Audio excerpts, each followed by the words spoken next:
नहमदुहु व नसल्ली अला रसूलिहिल करीम अम्मा बाद फ़ाऊज़ु बिल्लाहि मिनश शैतानिर रजीम बिस्मिल्लाहिर रहमानिर रहीम रब्बि इश्रह ली सदरी व यस्सिर ली अमरी वहलुल उक़दतम मिन लिसानी यफ़क़हू क़ौली।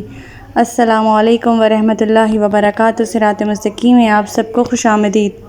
पिछले सबक में हम लोगों ने सूरह अल-अनआम का बाकायदा आगाज़ कर लिया था। हमने पढ़ी थी वो आयात जिसमें अल्लाह ताला सूरह का आगाज़ अपनी तारीफ़ के साथ करते हैं।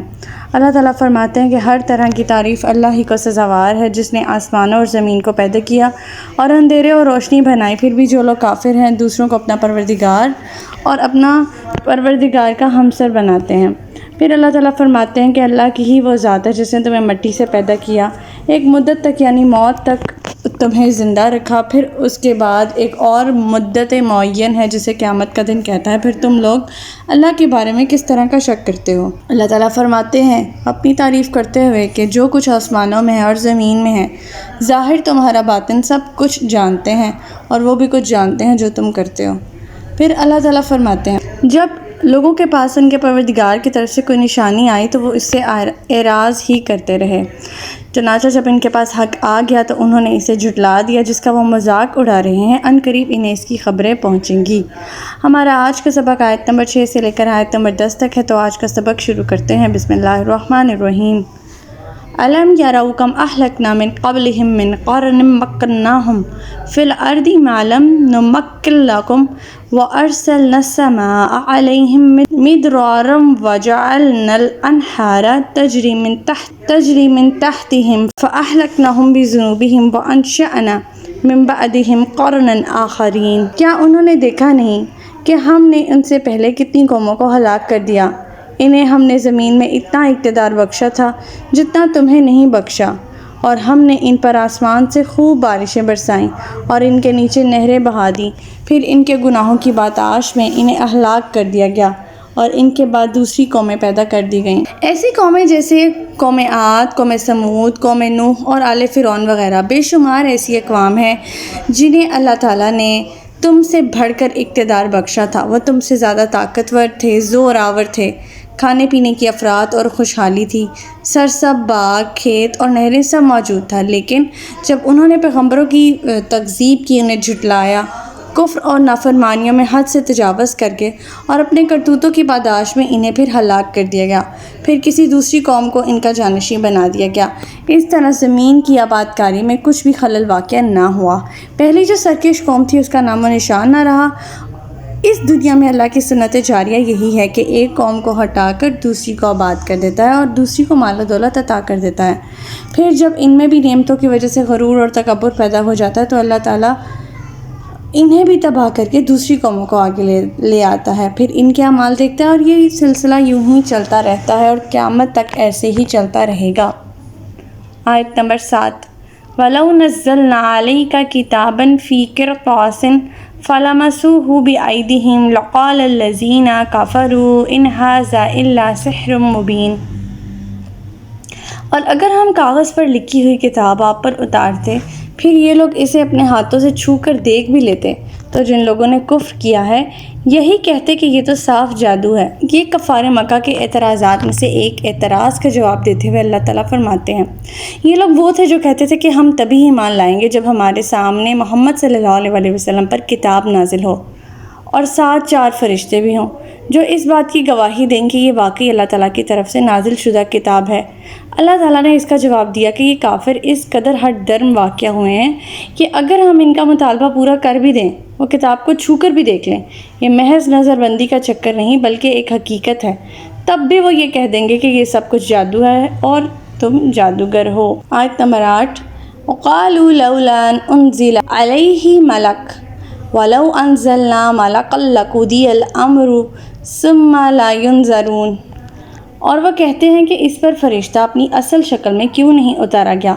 अगर हम फ़रिश्ता उतारते तो सारा किस्सा ही पाक हो जाता, फिर इन्हें कुछ मोहलत भी ना मिलती।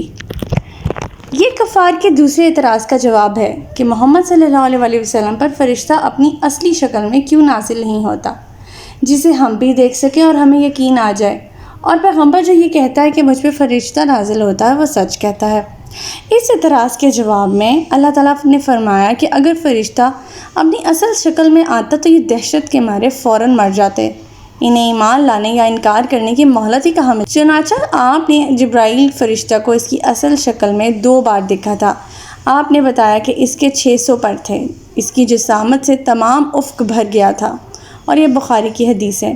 کسی دوسرے نبی کا جبرائیل فرشتے کو اپنی اصلی شکل میں دیکھنا احادیث سے ثابت نہیں ہے۔ آیت نمبر 9، وَلَوْ جَعَلْنَاهُ مَلَكًا لَجَعَلْنَاهُ رَجُلًا وَلَلَبَسْنَا عَلَيْهِمْ مَا يَلْبِسُونَ، اور اگر ہم کسی فرشتہ کو پیغمبر بناتے تو بھی اسے انسانی شکل میں ہی اتارتے، اور ہم انہیں اسی شبہ میں ڈال دیتے جس میں وہ اب پڑے ہوئے ہیں۔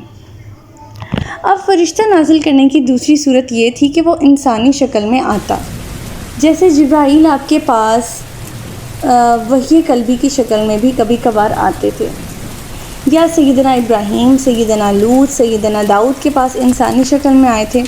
اور اگر فرشتہ پیغمبر بن کر انسانی شکل میں آتا تو اس پر بھی وہ تمام اعتراضات وارد ہوتے جو نبی پاک صلی اللہ علیہ وسلم پر ہوتے رہے ہیں۔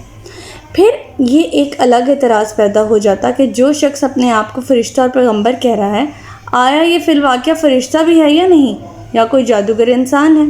نیز اگر کوئی رسول فرشتہ بھی ہو تو تمام حجت کا معاملہ ختم ہو جاتا ہے۔ ایسے رسول پر ایمان لانے والے اپنی بے عملی کے جواز کے لیے یہ معقول بہانہ پیش کر سکتے تھے کہ رسول تو فرشتہ ہے اور ہم بشر ہیں، لہٰذا ہم اس کی پوری طور پر اتباع کیسے کر سکتے ہیں، اور یہی رسول کے بشر ہونے میں سب سے بڑی حکمت ہے۔ آیت نمبر 10، وَلَقَدِ اسْتُهْزِئَ بِرُسُولٍ مِّن قَبْلِكَ فَحَاقَ بِالَّذِينَ سَخِرُوا مِنْهُم مَّا كَانُوا بِهِ يَسْتَهْزِئُونَ، آپ سے پہلے بھی رسولوں سے مذاق کیا جا چکا ہے، پھر ان تمسخر کرنے والوں کو اسی عذاب نے آ گھیرا جس کا وہ مذاق اڑایا کرتے تھے۔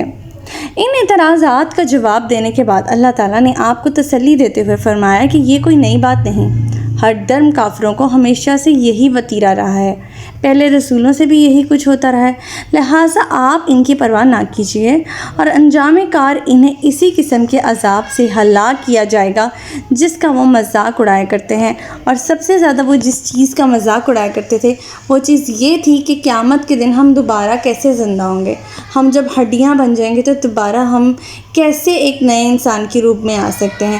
روز آخرت پر ان کا یقین ہی نہیں تھا۔ اللہ تعالیٰ فرما رہے ہیں کہ اسی چیز کا وہ لوگ مذاق بناتے ہیں نا، بہت جلد وہ خود مذاق بن جائیں گے جب یہ قیامت کا دن قائم ہوگا۔